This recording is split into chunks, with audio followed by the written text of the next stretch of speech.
Hello and welcome to this special episode of Holocron Entries. We're going to be talking about everything that happened at day one at Star Wars Celebration Anaheim. We're recording this at a point where by the time this goes up, day two will have happened, but that's fine. Keep rocking. Time zones, work, things like that. Had to watch Obi-Wan Kenobi. I've learnt the show's now called, not Obi-Wan, it's actually called Obi-Wan Kenobi. Check out Spoilercast for that. That'll be up by the time you're listening to this, shortly before. Anyway, Star Wars Celebration day one. It was about 5-6 hours of a stream. It was good to see a live crowd, I guess. Yeah, live crowd in attendance and everything like that. It was really cool. We got 3 main announcements that sort of came out of the show, but we'll get into them in a moment. Ash, joining me. Did you just watch the trailers, or did you get a chance to see any like? I watched the trailer. I also watched the clip of Hayden Christian saying, "This is where the fun starts." Okay, that's it. Yeah. Because it looked generally like a proper sized event. They did the usual sort of live show. I haven't watched the entirety of the live show because I've had to go to work, but I had it on the background this morning, and then you had it put it on the big screens. Yeah. No, I did put it on at work and had it playing on loop, but I had it muted, so I just was watching stuff in the background as I walked past during the day. Because that's how I do things. I also had League of Legends championships up on another screen, so I mean, I just had to do whatever I want. Sells all the TVs, have it? Yeah, it's fine. It does whatever. It was really cool what I've seen so far. Definitely want to like dive back in and check out some more clips and stuff potentially missed. Make sure I watch a bit more day two. But the main thing that was announced during day one news-wise was we got our first teaser trailer for Andor, the next Disney Plus series, and we got a release date for it, which is a lot sooner than I actually thought it would be, and that's August 31st. So this is quite interesting. I'll get your thoughts on the trailer in a second. Mm-hmm. But the other thing they announced is sort of, I was like, okay, fucking all in on this, are we? But so 12 episodes is going to be the first season of Andor. Now, they may be 30 minutes each. They may be 40 an hour. It could be a mix. Who knows? But even at 30 minutes each, that's a lot more episodes than most Star Wars shows, most Marvel shows. Like 12 episodes is a big old chunk. It's 2 episodes set about 5. So it's still like a lot, I feel, like 12 episodes for any show. I'm used to like 8 these days, I feel, for most things. It's set about 5 years before Rogue One. This first season, though, will not lead right up into the events of Rogue One. No, that's where season 2 comes in, which is going to be a whole more 12 episodes. And they've already announced that season is already in pre-production. So they're not waiting around to see the reaction to this. They're going straight into it, as was announced by Tony Gilroy during the stage show. Stage show, I guess. Well, when they were talking about it. Anyway, the trailer or teaser I thought was pretty cool. It doesn't have too much of a plot thing going on because it is a teaser. Yeah. You do get to see Daga Luna, of course, as Cassian Andor. You do get to see Mon Mothma, played by Genevieve O'Reilly. Shout out to Australia. You do get to see Stellan Skarsgård. It's true. We do get to see Stellan Skarsgård, who's playing a new rebel leader person. I don't know. Anyway, new character. Generally, the trailer gives off very Rogue One vibes, so I enjoyed the teaser. What do you make of it? Yeah, it's really good. It's like gives that obviously spy, like rebel underground kind of feel, with them obviously sending signals throughout the town that obviously the Imperials are coming. It looks really good. It seems like we're getting full spy espionage kind of stuff, of like especially Mon Mothma, like in that dress going through the gala or whatever. So, I'm excited. It's definitely looks different to the other Star Wars we've gotten so far. So I think that's the key thing. Even though it does feel like Star Wars, it looks like they're telling a different kind of story. So, yeah, I mean, to a point, I'm getting sick of playing around in very similar time periods, I guess. But I really like Rogue One, and I really like that vibe of that movie, and I definitely feel like if this is like everything that it's looking like, and it does get this spy thriller vibe instead of your typical Star Wars stuff, then it's definitely going to be really interesting, quite good to watch. And I think the only concern about it is like everybody loves Cassian, but is it because of the journey he goes through on Rogue One? Or just did they like him from the drop? So I guess we'll find out. I feel like the arc I'm could see happening and that would be interesting is, so this is 5 years before Rogue One. I definitely don't feel like when we're introduced to him in the show, he's going to be the full spy, ready, cutthroat to kill anyone sort of character that we see in that film. I feel like this show is going to show us how he gets to that point, though. So that's the point. Like, obviously in Rogue One, he has, I can't remember the exact line he says to Jin, but, you know, about like, it's just more or less says the world's like fucked and this is just the way things are. It's not like he was born that way. You know, I feel like that's the way he delivers that line, especially, has always come off as a, like, I've seen shit. Like I've been through some shit. And I feel like that's where this show can come in and introduce and stuff like that. And I really like Diego Luga. I think he's a really great actor. He's in a lot of really cool stuff, and seeing him have the chance to get a lot more time to play with that character and play around in this universe and build upon that character, I think is going to be really, really cool. It's clear that he's got passion for it, because like I remember him being like the most excited about being in Rogue One and like that kind of stuff. So in any interview, he was the most excited. So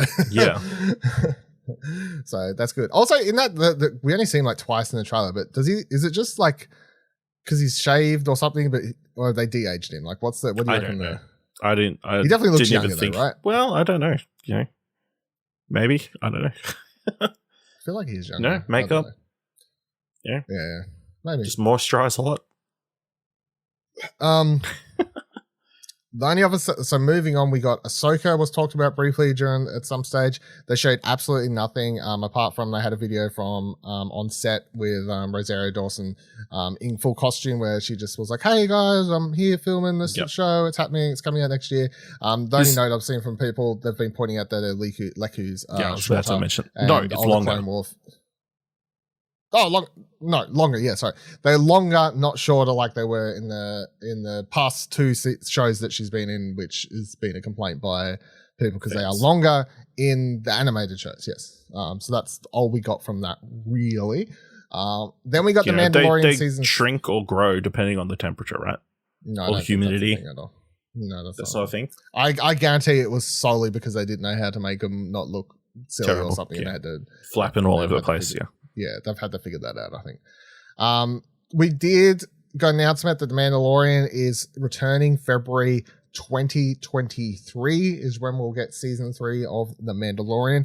A clip hasn't been posted online. However, a clip was shown. Of course, everyone writes about it and you get to tweets about it and all this sort of stuff. So in the clip, it shows Mando and Grogu. They're on their way to Mandalore. They are with Bo-Katan, played, of course, by Katie Sackhoff. And then Mando apparently says something about having forgiven for his transgressions, and that's the reason he needs to go to Mandalore. And he takes his helmet off.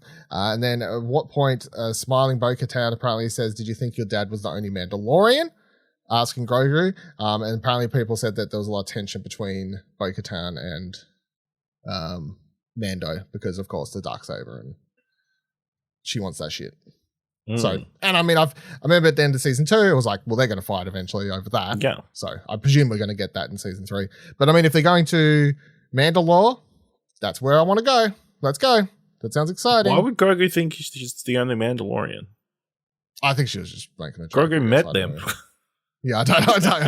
I'm like, that makes no sense, but yeah. Fucked it funny. Yeah, it's I guess kind of surprising it's coming so soon, but I guess Boba Fett was pretty much a year after the Mandalorian season 2, right? I feel the other thing is I feel like people need to stop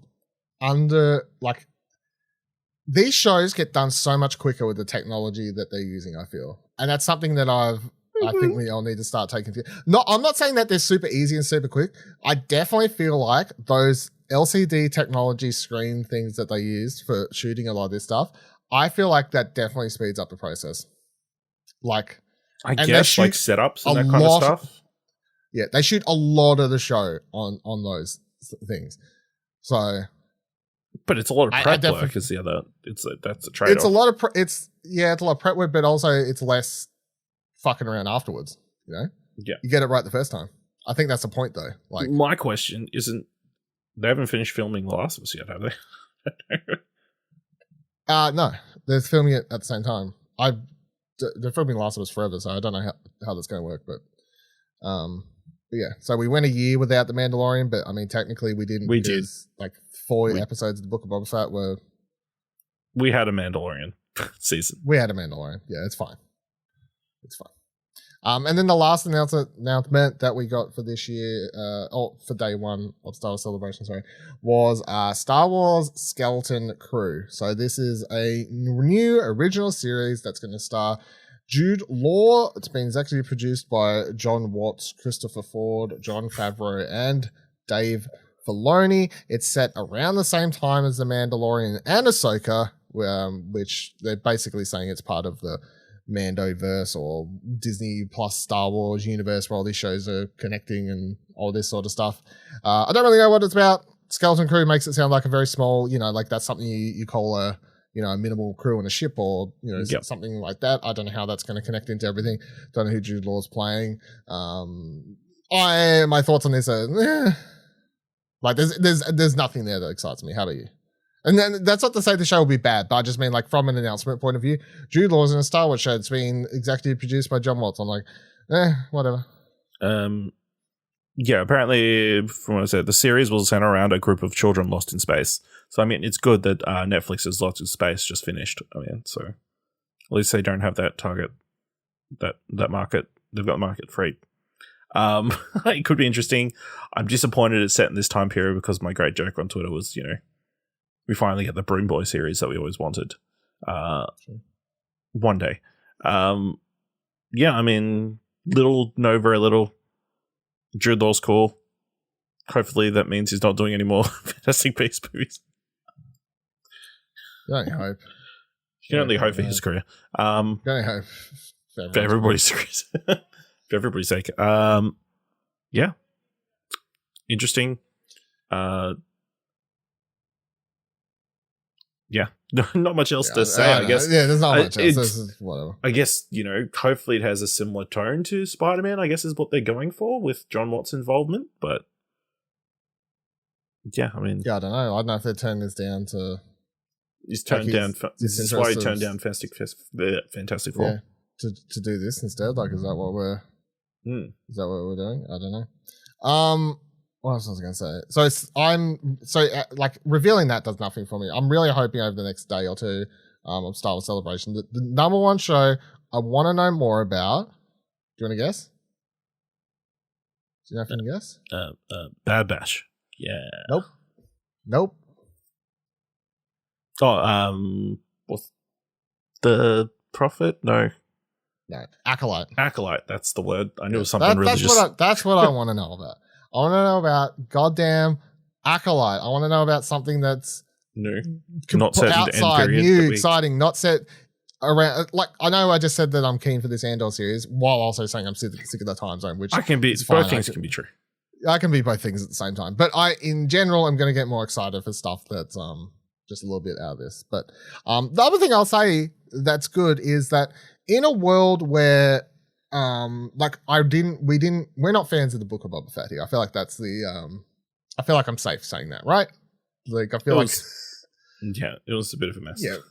Yeah. So in a world between that was the last Star Wars series we got, and in general, I feel like Star Wars is in just a state where or at least from my Twitter sphere over at least this year, it's mostly, there's not a very positive sort of Star Wars vibe. The other good thing about having something like Celebration that's on is that it just fills you with good Star Wars vibes, even if I'm Jude Law series, don't really care at the moment anyway.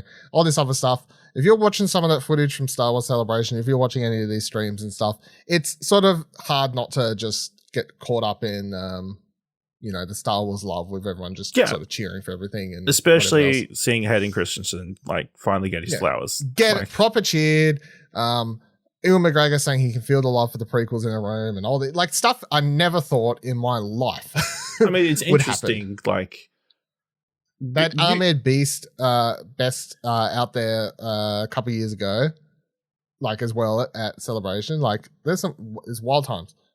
I mean, not just that. You obviously have lots of cult movies that weren't well received when they first came out. They kind of grow their audience over time. So it's nice for some people behind a project like that to get some love finally in person. Yeah. Yeah, it's pretty cool. Because he was hated on. Like, he was... Yeah. Like, those films and him, they were, like, it was for years. And maybe it's hard for some people to, like, especially if you're, I guess if you were younger. Didn't live through it. Yeah. If you didn't live through it. I'm not trying to sound like... weird, Survivor, yeah. Yeah, I'm not trying to sound weird, but because I definitely, like, even when I was in high school, I was a fuck the prequels. And mostly from a point of view as that was a cool thing to say. You know what I mean? Yeah. It was like cool to hate the prequels. So everyone hated the prequels. So fuck Hayden Christensen. He's a terrible actor. You know, all this sort of stuff. So yeah, it was really cool. Nice to see. So that's a day one celebration wrap. Of course, they did also show an Indiana Jones poster and a Willow thing, but we don't need to talk about that. But they were. There's my quick 2-second shout out for that being a thing. We'll probably have something for day 2 if enough happens, or else I'll just do a day 2 and 3 wrap, just depending on how many things there are to talk about. What's planned? Is it just books, comics, yeah. video game panel? Yeah. Maybe some TV. Yeah, who knows? Wild things could happen. Who knows? Wild things could happen. Wild things could happen. I don't know what's going to happen. I didn't know they were going to announce Andor today. I mean, it was a possibility, though. Yeah, I mean, anything's a possibility. You know what I mean? That's true. Well, I remember the last celebration that was live, the announcement that got me the most hype was a book announcement. So, I mean, like, because it was when they announced High Republic, like, a couple years back.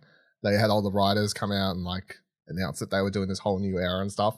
In a world where they're like, here's this thing that relates to this thing, you know, and this thing. And then the books are like, here's a whole fucking new place, you know? It's like, well, that's a lot. That's pretty hype. So, yeah. Anyway, thank you for joining us for this special episode of Holocron Entries. Again, of course, if you want to hear our thoughts on the first 2 episodes of Obi-Wan Kenobi, check out the first episode of our after show discussion of that, the podcast series called Hello There. I gotta say it like that every time I say it, so that's fine. And we'll see you next time talking about Star Wars and whatever podcast that ends up. Make sure you subscribe to Holocron Entries. Goodbye.